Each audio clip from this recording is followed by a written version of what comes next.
Hi everyone, मैं प्रिया और अपने चैनल पर आप सभी का स्वागत करती हूँ।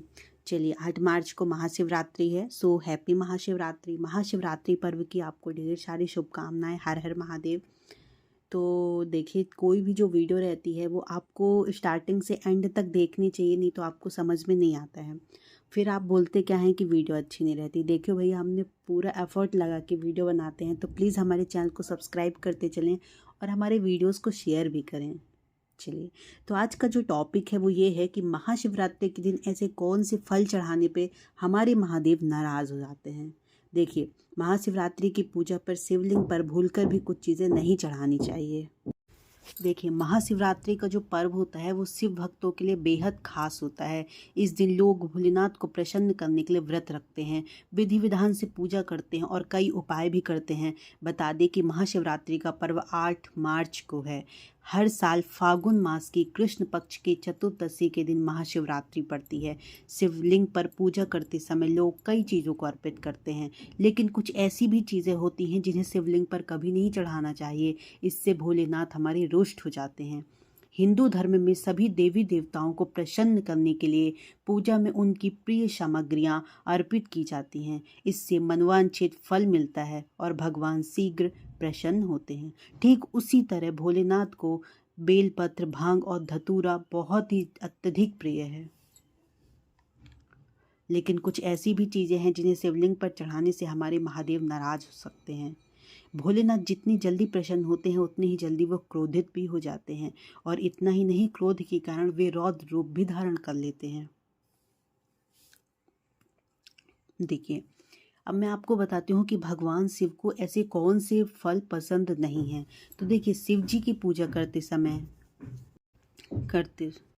समय शिवलिंग पर बेर, आम, केला, निबौली, बदरी बेर और धतूरे का फल आदि जैसे कई तरह के फल चढ़ाए जाते हैं। लेकिन भूलकर भी महाशिवरात्रि के दिन पूजा करते समय शिवलिंग पर नारियल नहीं चढ़ाना चाहिए और ना ही नारियल के पानी से शिवलिंग पर अभिषेक करना चाहिए। इसका कारण ये है कि नारियल को हमेशा श्रीफल कहा जाता है और इसे माता लक्ष्मी का स्वरूप माना जाता है, और माता लक्ष्मी भगवान विष्णु की अर्धांगिनी हैं। वही आमतौर पर जब आप पूजा में भगवान को फल चढ़ाते हैं तो उसे बाद में प्रसाद स्वरूप ग्रहण करते हैं, लेकिन शिवलिंग पर जिन पदार्थों से अभिषेक किया जाता है उसे ग्रहण नहीं किया जाता है। मान्यता है कि यदि नारियल का फल या नारियल के पानी को शिवलिंग पर अर्पित कर दिया जाए तो यह ग्रहण करने योग्य नहीं रहता है। साथ ही इससे शिव जी हमारे रुष्ट हो जाते हैं। शिव पुराण के अनुसार नारियल फल, नारियल के पानी के साथ ही शिवलिंग पर कभी भी केतकी के फूल, तुलसी पत्ता, हल्दी, कुमकुम, सिंदूर आदि भी कभी नहीं चढ़ाना चाहिए। क्या आप जानते हैं हमारे महादेव को ऐसा कौन सा फल पसंद है? तो देखिए, धतूरे का फल और पत्ता दोनों ही भगवान भोलेनाथ को बहुत प्रिय हैं। यदि आपके पास शिव जी पर चढ़ाने के लिए धतूरे का फल उपलब्ध नहीं है तो आप इसके पत्ते भी चढ़ा सकते हैं। सोमवार और सावन की पूजा में धतूरे के फल या पत्ते का खास तौर पर उपयोग किया जाता है, और महाशिवरात्रि के दिन भी। देखिए, शिवलिंग पर ऐसा कौन सा फल का रस चढ़ाना चाहिए?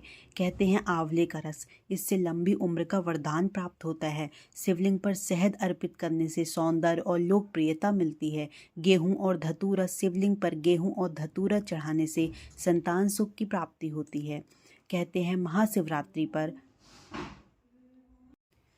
महाशिवरात्रि के दिन शिवलिंग पर दूध, दही, गंगा जल, घी और बेलपत्र से भगवान भोलेनाथ का अभिषेक किया जाता है।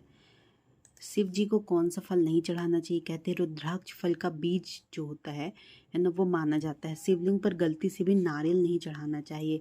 शिवलिंग पर नारियल का पानी चढ़ाने की भी मनाही रहती है। शिवलिंग पर भूलकर भी तुलसी का पत्ता, हल्दी, सिंदूर और केतकी का फूल नहीं चढ़ाना चाहिए।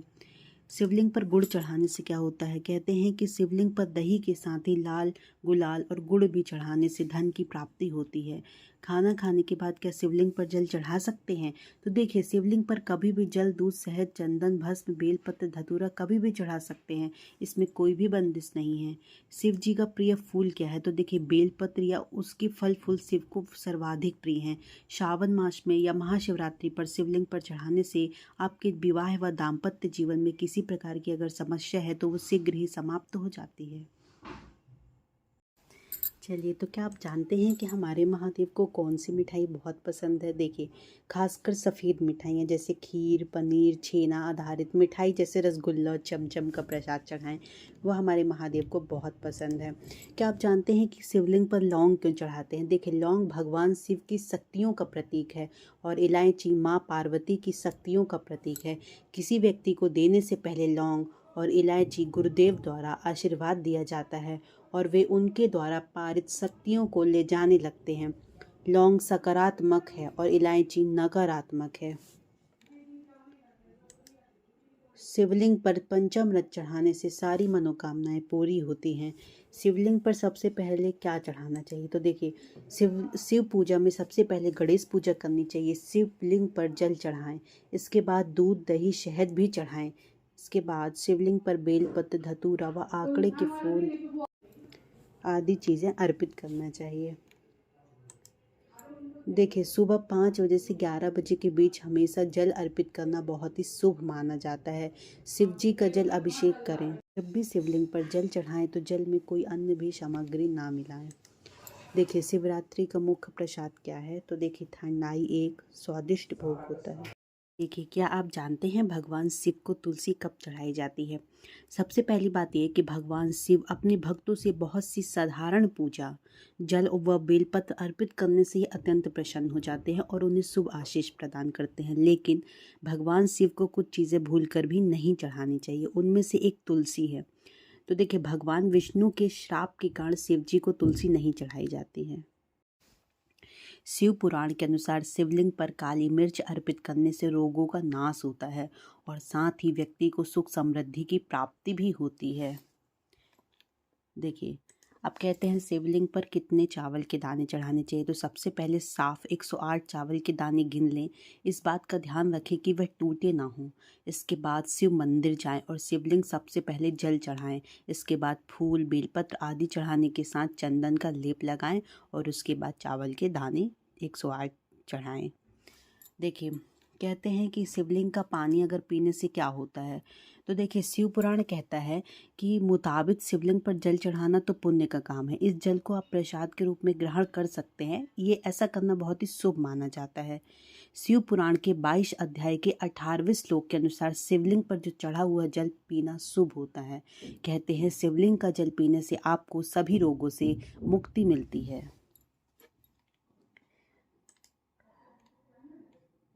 देखो, शिवलिंग पर राम लिखने से क्या होता है? शिव जी को प्रसन्न करने के लिए कई लोग बेलपत्र चढ़ाते हैं, लेकिन अगर कोई व्यक्ति चंदन से बेलपत्र पर राम नाम लिखता है तो शिव जी की कृपा उस भक्त पर बनी रहती है और धन धान्य की प्राप्ति भी होती है। देखिए, शिव जी को भोग में क्या पसंद है? तो कहते हैं दही और घी से भोग लगाने के साथ साथ रुद्र अभिषेक करने का भी विशेष फल प्राप्त होता है। शिव जी की प्रिय चीज़ों में मखाने की खीर भी शामिल है। देखिए, मैंने आपको बताया कि महाशिवरात्रि में कुछ फल नहीं चढ़ाना चाहिए जिससे हमारे महादेव नाराज़ हो जाते हैं। इसलिए महाराज शिवरात्रि की पूजा पर शिवलिंग पर भी भूलकर भी कुछ फल ना चढ़ाएं। वो मैंने आपको बहुत ही सुंदर और बहुत ही विस्तृत रूप में बताया है कि क्या चढ़ाना चाहिए और क्या नहीं चढ़ाना चाहिए।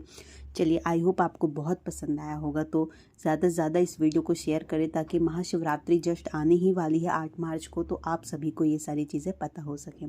चलिए, हर हर महादेव, हर हर महादेव।